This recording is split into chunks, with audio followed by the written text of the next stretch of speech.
Friends, எல்லாருக்கும் வணக்கம். இன்றைக்கி நம்ம நிக்கிஸ் கிச்சனில் நல்ல ஒரு டேஸ்டான பாவக்காய் வச்சு தொக்கு செய்ய போகிறோம். ரொம்ப வித்தியாசமான மெத்தடில் நல்ல டேஸ்ட்டாக செய்யலாம். கொஞ்சம் கூட கசப்பே இருக்காது. குட்டீஸ் எல்லாருமே விரும்பி சாப்பிடுவாங்க. இதை நான் ரொம்ப சிம்பிளாக தான் பண்ணியிருக்கேன். வாங்க இதை எப்படி பண்ணலாம் அப்படின்னு பார்க்கலாம். பாவக்காய் தொக்கு பண்ணுறதுக்கு நான் இன்றைக்கி மீடியம் சைஸில் 2 பாவக்காயை நான் எல்லாம் இந்த மாதிரி கட் பண்ணி எடுத்துருக்கிறேன். இப்போ இதை நான் ஒரு ப்ரெஷர் குக்கரில் சேர்த்துக்க போகிறேன். பாவக்காய் வேகிறதுக்கு டைம் எடுத்துக்குங்கிறனால நான் இன்றைக்கி ஃபஸ்ட்டு வேக வச்சு அதுக்கப்புறம் தொக்கு செய்ய போகிறோம். சேர்த்துட்டு கொஞ்சமாக தண்ணி சேர்த்துக்கலாம். தண்ணி பார்த்து அளவாக சேர்த்துக்கோங்க. ஏன்னா தொக்கு செய்கிறனால கொஞ்சமாக நமக்கு தண்ணி ஊற்றினாவே போதும். ட்ரையாக தான் செய்ய போகிறோம். அதுக்கப்புறமா இது கூடவே காரத்துக்கு தேவையான அளவுக்கு சாம்பார் தூள் சேர்த்துக்கலாம். நான் 1 டீஸ்பூனை விட கொஞ்சம் அதிகமாக சேர்த்துருக்கேன். இப்போது இதோடவே தேவையான அளவுக்கு உப்பு காரம் ரெண்டுமே போட்டுட்டு நம்ம ஃபஸ்ட்டு இதை நல்லா வேக வச்சு எடுத்துக்கலாம்.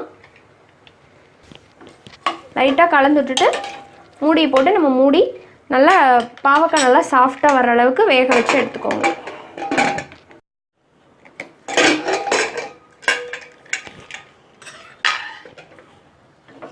பாவக்காய் நல்லா வெந்துருச்சு. தண்ணியும் கொஞ்சமாக தான் இருக்குது.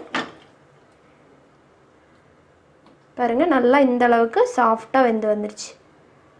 இப்போ நம்ம இதை வச்சுட்டு தொக்கு பண்ண ஆரம்பிச்சிடலாம். இப்போ தொக்கு பண்ணுறதுக்கு ஒரு பேனில் 1லேருந்து 2 டேபிள் ஸ்பூன் அளவுக்கு நல்லெண்ணெய் சேர்த்துக்கலாம். நல்லெண்ணெயில் தான் பண்ணணும், அப்போ தான் சுவையாக இருக்கும். எண்ணெய் சூடாகட்டும். எண்ணெய் சூடானதும் 1/4 டீஸ்பூன் கடுகு சேர்த்துக்கலாம். 1/4 டீஸ்பூனை விட கம்மியாக வெந்தயம் அதை சேர்த்துக்கலாம். வெந்தயம் வேண்டாம்னா வெந்தயத்தூள் கூட நீங்கள் அப்புறமா சேர்த்துக்கலாம். கருவேப்பிலை சேர்த்துக்கிறேன்.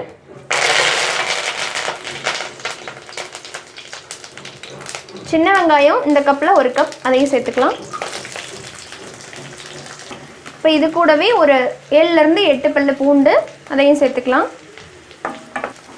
நான் இதில் தக்காளி சேர்க்கலை. உங்களுக்கு வேணும்னா தக்காளி ஆட் பண்ணிக்கலாம். நான் புளி மட்டும் தான் சேர்க்க போகிறேன். இப்போ இது கூடவே ஒரு பிஞ்ச் பெருங்காயத்தூள், அப்புறமா ஒரு 1/4 டீஸ்பூன் மஞ்சள்தூள் சேர்த்துக்கலாம். சேர்த்துட்டு மறுபடியும் நல்லா வதக்கி விட்டுக்கலாம். சாம்பார் தூள் முதவே நம்ம சேர்த்து வேக வச்சிட்டோம், அதனால் சேர்க்க வேண்டாம். இப்போ லைட்டாக இந்த மாதிரி நல்லா வதக்கி விட்டதுக்கப்புறமா பாவக்காயிலேருந்து அந்த தண்ணியை வடித்து எடுத்துருக்கேன். இப்போ அதை ஃபஸ்ட்டு சேர்த்துடலாம். சேர்த்து இது நல்லா சுண்டி வந்ததுக்கப்புறமா தான் நம்ம பாவக்காய் சேர்த்தணும். இதோட 1/2 லெமனை விட கொஞ்சம் கம்மியாகவே சேர்த்தா போதும். அந்தளவுக்கு புளி எடுத்து ஊற வச்சு புளி தண்ணி அதையும் சேர்த்துக்கலாம். எல்லாமே சேர்த்துட்டு இது நல்லா சுண்டி வரட்டும். பாருங்க, நல்லா நம்ம சேர்த்த தண்ணியெல்லாம் இந்த மாதிரி சுண்டி நல்லா தொக்கு கன்சிஸ்டன்சிக்கு வந்துருச்சு.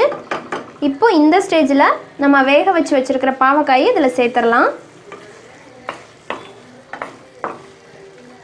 சேர்த்துட்டு நல்லா கலந்து விட்டுக்கலாம். இப்போ இன்னும் கொஞ்சம் நேரம் இருக்கட்டும். இது